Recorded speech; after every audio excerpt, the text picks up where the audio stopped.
We start with the sad news of the death of 3 Ghanaians in Europe from the novel coronavirus. Foreign Minister Ayorkor Botchway told journalists outside Parliament House 2 of the deaths were in Italy and another in Denmark. She however says the situation is not critical enough to require the evacuation of Ghanaians in hard-hit countries, but urge nationals to comply with social distancing regulations in their host countries.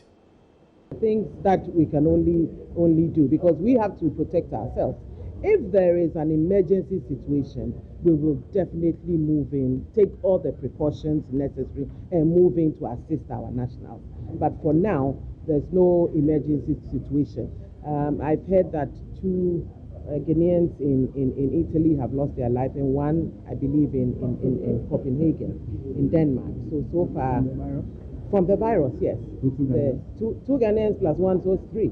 There's 3 Ghanaians so far. We're praying that they keep to the advice that has been given by all these countries and make sure that they are safe.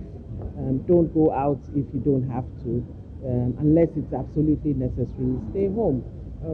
They've allowed people to work from home in most cases and all of that. So schools are, all the epicenters, the schools are on break so that they can deal with the numbers and bring them down considerably.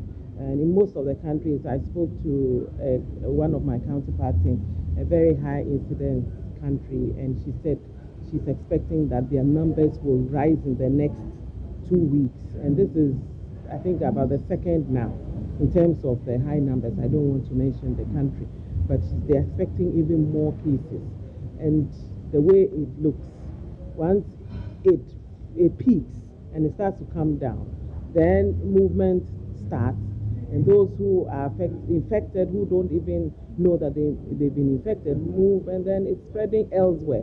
So it's like a wave. It's moved from Asia, now it's in Europe. We don't know where it's going to go next. So it's important that we do what we've been able to do and to ensure that our people are safe. Yeah, talking about advice, are you in charge with those offering consular services outside and advising them not to travel back home in the moment? We have actually advised even our officers who have finished their tour of duty and are supposed to come back home. We've asked them to stay on. We've given them a month.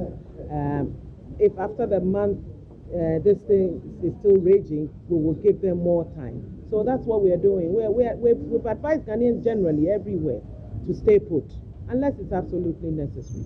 But for our staff who need to come home, we've asked them to stay. Nobody from our ministry is going because conferences have been cancelled.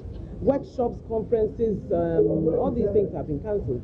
And so I think that everybody, every country is ensuring that they take precautions. I mean, Nigeria, Togo.